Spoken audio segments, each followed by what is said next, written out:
Hello and welcome back to another update as we cover the latest developments throughout the front line in the Russo-Ukrainian war.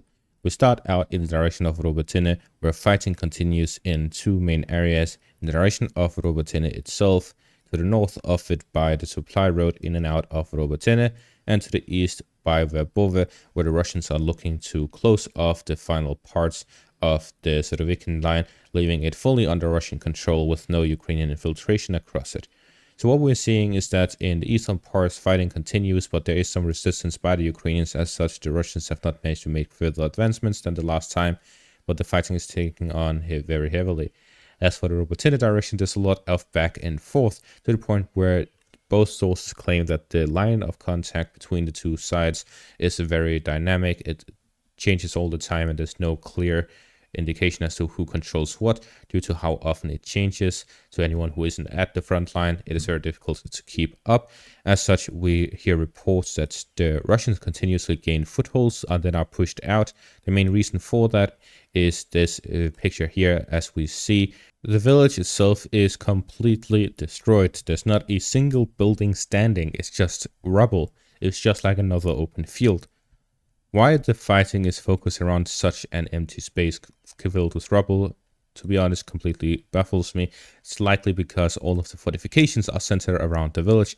There's one that goes through the northern parts, which is likely the main target of the Russians in this operation. There are tons of fortifications to the east of it, where the Ukrainians are likely moving through with supplies from the main road and then through Robotine to these locations. This is likely why the Ukrainians are looking to hold on to it and the Russians are looking to capture it. By capturing this fortification here to the north of the village, they'll be able to cut off that supply route, and as such, the Ukrainian soldiers here to the southeast would be cut off from those supplies that have to move through the fields. And as I mentioned, supply routes through these fields would be very difficult. The Russians could use this for their own advantage and use the main road to continue supplying in a northern direction. As such, it is likely that the main reason why the Russians are looking to capture this village of rubble is likely to attain exactly that. Meanwhile, there are reports suggesting that the Russians have concentrated about 50,000 soldiers in this section of the front line to launch these operations, capturing Robotine and closing off the bulge. This is reported by CNN. It is reported by pro-Russian sources that this is indeed the case, but it is not the end. They are still growing further and further as they are sending more reinforcements to this section of the front line, and there are more units being dedicated to the fighting and for future operations in this section of the front line. The Ukrainians are also responding by sending additional reinforcements to this section of the front line. As such, very heavy fighting is taking place right now, and the Ukrainians are pouring in whatever reserves they have left to try and prevent the Russians from gaining further control over this area. The main reason for that is that the Ukrainians have just lost the city of Avdiivka. If they continuously lose more and more positions throughout the front line, the Western belief in the Ukrainian success would dwindle. Joe Biden is already claiming that the reason why the city of Avdiivka has fallen is because Congress didn't pass the bill to support Ukraine further. As such, they wouldn't be able to send the necessary equipment for Ukraine to hold on to the city. Instead, we're seeing that the Ukrainians are now being stormed in multiple directions, where all of these villages are in the danger of being lost. First, we have the village of Robotine, where there's constant back and forth fighting, but the Ukrainians have the village on the front line, and the Russians have gained multiple footholds within the village. In the direction of Pobieda, we're now seeing that the Russians have gotten closer to the village, and fighting is taking place inside the village. As such, we see that yet another significant development as the Russians continuously push and storm these villages all across the front line. With a foothold in Pobieda and Robotine, these are two important villages that the Russians are fighting over. There's also the fighting in Novomikhailivka. There is the third one. This is a town instead, where the Russians are continuously pushing and have gotten a foothold within, and fighting is taking place over it. In a northern direction towards the west of Avdiivka, the Russians have also managed to gain a foothold in Klestoshkine. So with this, we have 4 villages and towns that are now under threat from the Russian takeover due to Russian forces storming these villages and positions.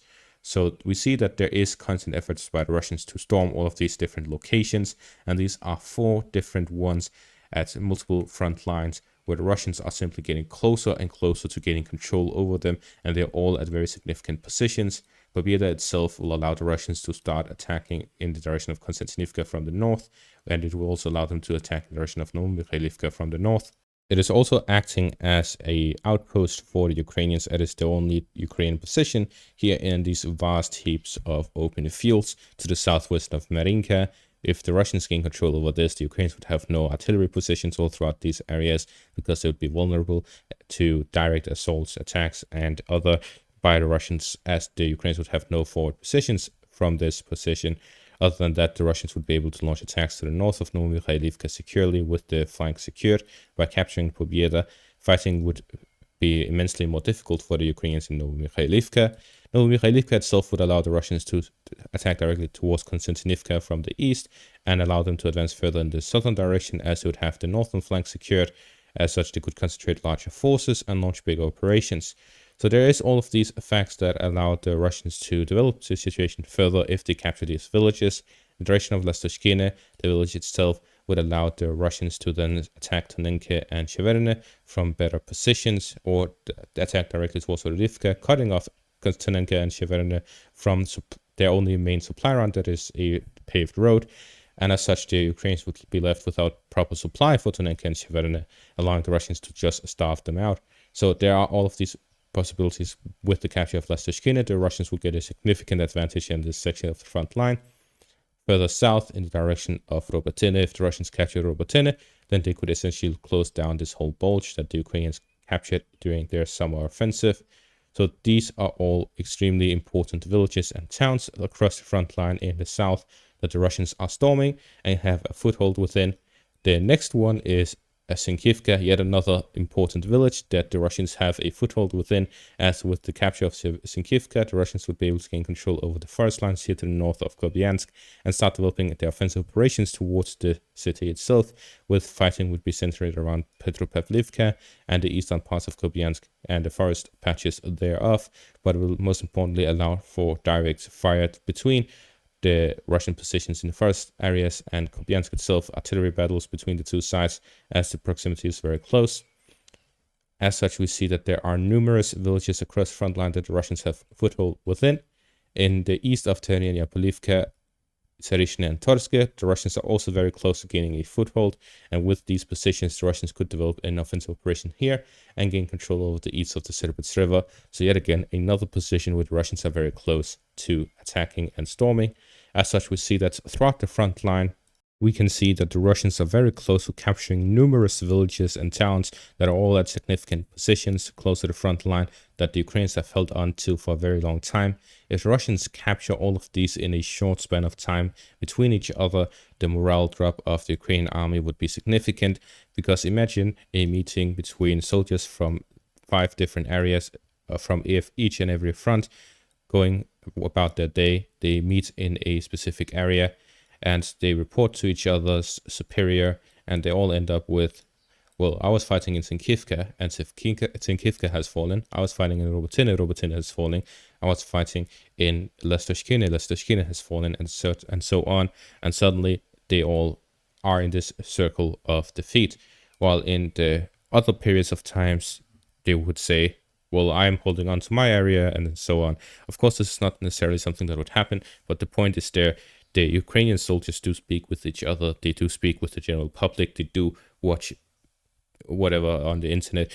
Everything is normal for them as it is for us. And as such, they receive the same information that we receive most of the time. My point being that this would be the first time since the start of the war, since the initial Russian success, that the Russians are succeeding across the whole front line, making advances. The Ukrainians are claiming, well, we're inflicting heavy losses on them. But in the end, what really shows anything is the territory taken.